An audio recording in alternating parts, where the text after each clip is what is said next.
कभी आपके साथ ऐसा हुआ है कि आपको किसी ने कुछ कहा, प्रोवोक कर दिया और आपको बहुत ज़्यादा गुस्सा आ गया,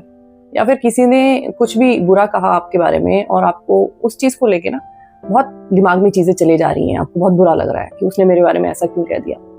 या फिर आपने कुछ अच्छा काम किया और आपको ऐसा लग रहा है कि कोई इंसान आपकी तारीफ करे और उसने आपकी तारीफ नहीं की और उसकी वजह से आपको बुरा लग रहा है। और इसी तरीके से और बहुत सारी चीज़ें होती हैं जिनमें कि हमारा जो रिएक्शन होता है ना वो दूसरे के ऊपर डिपेंड होता है कि दूसरा क्या कर रहा है, उसके हिसाब से हमारा कोई भी रिएक्शन आता है। और जब हमारे जो रिएक्शन है वो दूसरों के हिसाब से हो रहे हैं तो एक बात तो तय है कि हमारा जो खुद के माइंड के ऊपर कंट्रोल होना चाहिए वो नहीं है। मतलब कि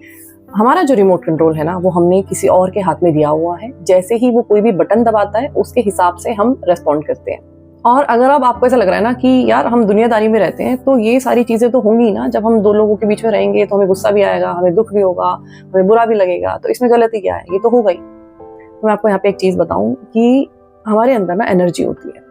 और वो एनर्जी हमें खुद के लिए यूटिलाइज करनी होती है, खुद की प्रोडक्टिविटी के लिए यूज़ करनी होती है।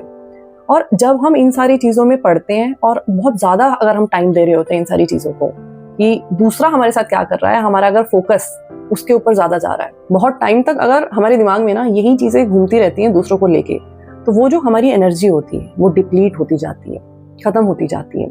और फिर हमारे पास हमारे लिए एनर्जी जो है ना वो नहीं बचती।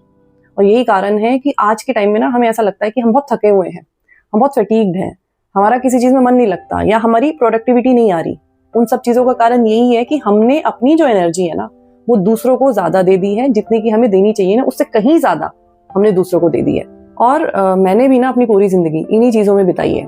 और जब मैं अब पीछे पलट के देखती हूँ ना तो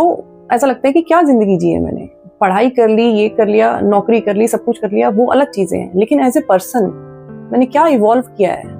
मुझे पता ही नहीं है कि मैं क्या हूँ, मुझे क्या चाहिए लाइफ में, एज ए पर्सन मुझे क्या चाहिए। तो जो involvement as a human being मुझे अपनी करनी चाहिए थी वो तो मैंने की नहीं है। मैं तो सारा अपना जो टाइम था, अपना जो भी चीज़ें थी वो इसी चक्कर में सारी मैंने बिता दी हैं कि ये क्या कह रहा है, वो क्या कह रहा है, मुझे इस चीज़ पे बुरा लग रहा है या मुझे इस चीज़ पे गुस्सा आ रहा है। तो अभी जो है ना वो मैं बहुत पर्टिकुलर हो गई हूँ इन सब चीज़ों को लेके कि अगर मेरी सराउंडिंग में कुछ भी चीज़ ऊपर नीचे हो रही है तो मैं उसके लिए कैसे रिएक्ट कर रही हूँ, क्योंकि मेरे उस रिएक्शन से पता चलता है कि मेरे अंदर कितनी मेंटल स्ट्रेंथ है या नहीं है। अगर मैं लोगों की बात से बहुत जल्दी से इफेक्ट हो जाती हूँ या बहुत ज़्यादा इफेक्ट हो जाती हूँ तो इसका मतलब है कि मैं मेंटली वीक हूँ। और जो मैं आपको ये बोल रही हूँ ना ये इसलिए बोल रही हूँ कि मैं मेंटली वीक रही हूँ जिंदगी भर, तो इसलिए मुझे अपने अंदर ये जो चीज़ है ये मुझे पता है कि हाँ ये मेरे अंदर खराब चीज़ है। और क्योंकि अब मुझे ये चीज़ बहुत अच्छे से समझ में आती है तो मेरा एक ही एम रहता है कि इस चीज़ को मुझे लाइफ में से अपनी हटाना है। तो इस चीज़ को मैं ठीक करने की कोशिश कैसे करती हूँ। तो जब भी मेरे साथ कुछ भी ऐसा होता है ना कि जहाँ पे मैं हिल जाती हूँ, मतलब जो भी मेरा सेल्फ है ना मैं उससे हिल गई, मतलब मैं दुखी हो गई या मुझे रिएक्शन आया या मुझे गुस्सा आया, तो मतलब मेरा जो अपना सेल्फ था मैं उससे कहीं ना कहीं डिविएट हुई। तो मैं उसी टाइम पे मैं ये सोचने लग जाती हूँ कि मैं क्यों हिली। इंट्रोस्पेक्शन करती हूँ मैं अपने अंदर का कि और क्या चीज़ें हो सकती थी, क्या प्रोबेबिलिटी हो सकती थी कि मैं हो सकता है ऐसे ना करके मैं ऐसे सोचती, या अगर दूसरे ने मुझे ये बात बोली थी तो हो सकता है बेनिफिट ऑफ डाउट उसको हम दे सकते हैं कि हो सकता है कि उसका मतलब ये ना हो कि ऐसा मतलब रहा हो, या फिर कहने का मतलब है कि मेरा जो है खुद के ऊपर से जो कंट्रोल गया वो कंट्रोल ना जाता, उसके लिए मुझे क्या करना चाहिए था। और हमारी जो ना एक बहुत प्रोमिनेंट आदत बन गई है वो ये है कि हम फटाक से ना दूसरों के अंदर कमियां निकालते हैं। और जब तक हम ये आदत को पकड़े रहेंगे ना दूसरों के अंदर कमियां निकालने की, तब तक हम खुद को कभी भी इवॉल्व नहीं कर सकते, हम खुद को बेटरमेंट की तरफ कभी लेके ही नहीं जा सकते। तो सबसे पहली चीज़ जो करनी शुरू करनी है आपको वो ये करनी है कि अपने अंदर ये रियलाइज करने की कोशिश करो कि कहाँ पे क्या चीज़ है जो हमारे अंदर गलत जा रही है, कहीं ना कहीं उसकी वजह से हमारा रिएक्शन आ रहा है। और जब आपको ये चीज़ करनी आ जाती है ना कि मतलब आपका रिएक्शन जो है वो दूसरे कंट्रोल करना बंद कर देते हैं, तो आपको एक लाइफ में ना अलग तरह की शांति महसूस होती है। अब अगर आपको ऐसा लग रहा है कि इस शांति का क्या करना है, मतलब कि क्यों ही ज़रूरी है इतनी शांति लाइफ में, तो ये शांति इसलिए ज़रूरी होती है कि जब तक आप अपने अंदर से एक इनर पीस को फील नहीं करते ना, जब तक आपकी लाइफ में क्लैरिटी नहीं आती, जब तक आप इन्हीं चीज़ों में फंसे रहते हो, इसने ये कहा, उसने वो कहा, और बस जैसा एक मशीन की तरह हम जी रहे हैं ना, हम उस मशीन की तरह जीते चले जाते हैं। लेकिन जब आप वो इंटरनल पीस महसूस करने लग जाते हो ना, जब आप खुद के कंट्रोल में आ जाते हो, जब आपको कोई और हिला नहीं सकता, तब जो आप पीस महसूस करते हो ना, उस पीस की वजह से आपको जिंदगी में चीजें जो है ना वो क्लियरली नजर आने लग जाती हैं। जब आपको लाइफ में क्लैरिटी आ जाती है तो आपकी डिसीजन मेकिंग जो है वो बहुत अच्छी हो जाती है। और डिसीजन मेकिंग जो है वो बहुत ही इंपॉर्टेंट एस्पेक्ट होता है हमारी लाइफ का। जितने भी बड़े बड़े लोग रहे हैं या किसी की भी बात कर लो, हम हमेशा कई बार अपनी लाइफ में ऐसा कर लेते हैं कि हम गलत डिसीजन ले लेते हैं, और उस गलत डिसीजन की जो कॉस्ट है वो हमें पूरी जिंदगी भर कई बार चुकानी पड़ती है। चाहे वो प्रोफेशन हो, चाहे फिर वो शादी हो, चाहे फिर वो कोई रिलेशनशिप हो, कुछ भी हो, चाहे कोई पढ़ाई हम करने वाले हैं, उसमें क्या स्ट्रीम लेनी है वो भी है। जब आपके अंदर वो क्लैरिटी आती है, उस क्लैरिटी की वजह से आप लाइफ में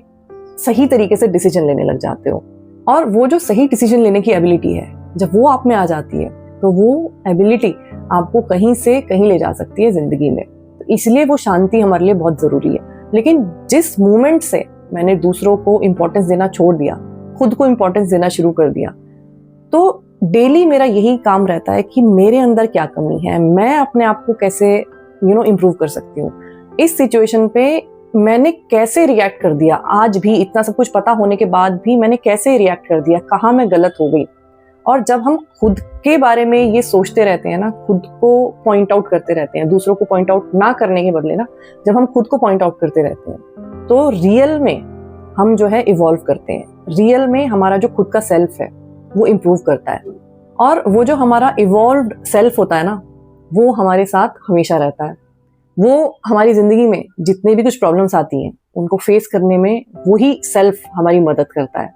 हम फिर ना जिंदगी में छोटी छोटी सी बात पे बिखर नहीं जाते हैं। हमें जो जिंदगी की प्रॉब्लम है ना वो बड़ी नजर आनी बंद हो जाती है। तो इसलिए इतना जरूरी है खुद को इवॉल्व करना, खुद को इम्प्रोवाइज करना, और दूसरों के ऊपर अपनी एनर्जी जो है ना उसको वेस्ट बिल्कुल ना करना। तो अब से जब भी आपको ऐसा लगे ना कि आपको कोई हिला देता है, चाहे गुस्से के मामले में, चाहे दुखी फील करने के मामले में, चाहे रिएक्शन के मामले में, तो तभी अपने अंदर ना झांक के देखो कि ऐसा क्या ट्रेट है आपके अंदर जिसकी वजह से आप जो है हिल जाते हो, और उस चीज के ऊपर फिर काम करना शुरू करो। और फिर देखना कि जब आप इन चीजों को रियलाइज करोगे ना अपने अंदर, अभी तक तो हमें पता भी नहीं है कि हमारे अंदर क्या क्या कमियां हैं, तो जब आप अपनी कमियों को देखना शुरू करोगे, फिर उनके ऊपर काम करना शुरू करोगे, तब आपको समझ में आएगा कि आप जो है ना क्या जिंदगी जी रहे थे और आप कितने एक बेहतर इंसान बन सकते हो। तो आज की वीडियो में इतना ही। मैं आपसे फिर मिलूंगी एक नई वीडियो के साथ। तब तक अपना ख्याल रखिए। Lots of love to you. Take care. Bye bye.